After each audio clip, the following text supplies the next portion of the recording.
And so as we proceed, my dear brothers and sisters, another lessons from the portion of Ait Kanan is concerning the oral tradition or the oral law. And in this portion that we are discussing, it can be read from the Barim chapter 3 verse 23 until chapter 7 verse 11. And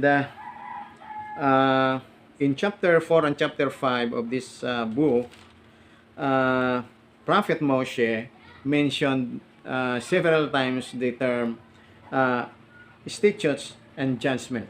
In verse 1 of chapter 4, Prophet Moshe said that, "Now therefore hearken, O Israel, unto the statutes and unto the judgments which I teach you, for to do them, that ye may live and go in and possess the land which Hashem your Elohim of your fathers gives you. You shall not add," verse 2, "you shall not add unto the word which I command you, neither shall you diminish aught from it, that ye may keep the commandments of Hashem your Elohim which I command you." So, according to the rabbinic decision, this the Torah of God were accompanied by the so-called Torah Shel Baal Pi, or the oral Torah. Okay, and what is this oral Torah? Okay, the oral Torah is the right explanation or interpretation of the Torah. Okay, as if in our current situation, mayroong isang Republic Act, mayroong isang batas, and it needs the implementing rules and regulations, wherein the implementing agencies will have a unified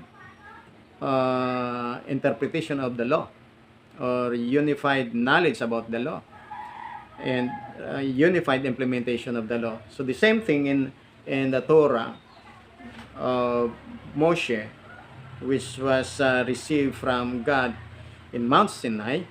Hashem made the law, gives the law to Prophet Moshe with the accompanying oral Torah, or the explanations, the interpretation of the law, because there are many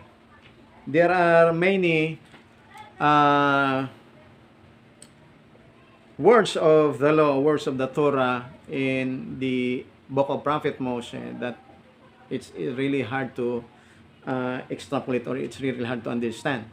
And there was already a transmitted explanation with regards to this Torah. Therefore, there was a Mishnah there, and in Mishnah Perkei Avot, and the first verse of Mishnah Avot, it was stated that Prophet Moshe received the Torah from Hashem, and then Joshua received it from Prophet Moshe, and the elders received it from Joshua, and the Great Assembly received it from the elders, and so on and so on and so on, and then it became being codified.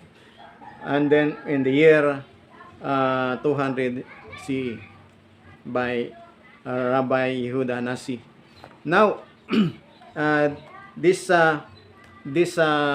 compendium of interpretations of the law, or the oral tradition, became the so-called halakha, the basis for which the basis for which the law is being interpreted and implemented within the Jewish community. Okay, so that the Jewish community will have one interpretation of the Torah. Okay, and they will not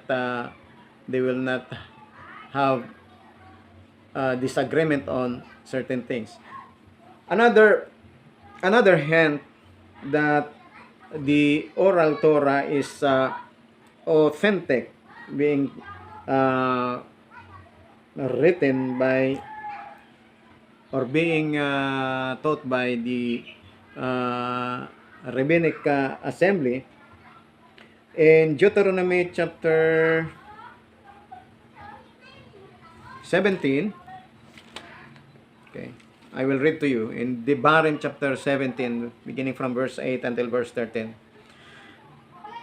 This is concerning the interpretation of the law, or the explanation of the law, because there are things that is hard for them. There will be things that hard for them to understand. And it says, if there arise a matter too hard for you in judgment between blood and blood, between plea and plea, and between stroke and stroke, being matters of controversy within thy gates, then you shall arise and get you up into the place which Hashem your Elohim shall choose. Okay? And you shall come unto the priest, and unto the Levites, and unto the judge, that ye shall be in those days, and inquire, and they shall shew you the sentence of judgment. And you shall do according to the sentence which they of that place which Hashem shall choose shall shew you. And you shall observe to do according to all that they inform you, according to the sentence of the law which they shall teach you, and according to the judgments that they shall tell you. You shall do. You shall not decline from the sentence which they shall shew you, to the right hand or to the left. And the man that will do presumptuously, and will not hearken unto the priest that standeth in to minister there before Hashem your Elohim, or unto the judge, even that man shall die. And you shall put away the evil from Israel. And all the people shall hear and fear, and do no more presumptuously. So, in this passage, chapter 17 of Deuteronomy, Prophet Moses prophesied that in time coming, where there will be a controversy, a dispute that being debated, or cannot be explained, or cannot be properly decided within the community, they must go to the priest and the Levites, or judges. And the judges on that day, that they will come into the place where Hashem will be chosen, will choose, and that place is in Jerusalem. And so they will inquire of the priests, the Levites, and the judges, so that they will have a right injunction, the right decision for that controversy. And it was stipulated in this passage that the people involved must respect the decision of the judges, because they will receive from God a true manifestation or revelation of that controversy, or the decision for that controversy. So meaning to say, these judges, these Levites and priests, knows the exact verdict, because they have the right knowledge on the law. And this also implying that the oral tradition were received by them, the oral law, because this oral law was transmitted from generation to generation, beginning from Prophet Moses to Joshua, the elders, okay, the great assembly, okay. And now we need to respect the decision of this court of the Jews, because if we do not respect their decision according to this passage, they will be liable. Okay, they are liable. They will be liable for death by not honoring the judgment of the judges, the Levites, the priest. And particularly these are Jewish judges, Israelites, and not Gentiles. Okay. So, thank you so much. And we know that oral law is authentic.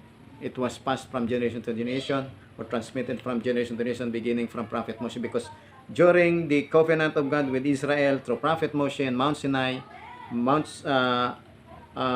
Prophet Moshe received this oral tradition, including or inclusive of the Ten Commandments, the so-called Ten Commandments, and other commandments, the 613 mitzvot. Okay, so hopefully this gives us understanding concerning the oral tradition or oral Torah, which is called in Hebrew Torah Shel Baal Peh. So shalom shalom, may Hashem bless us all.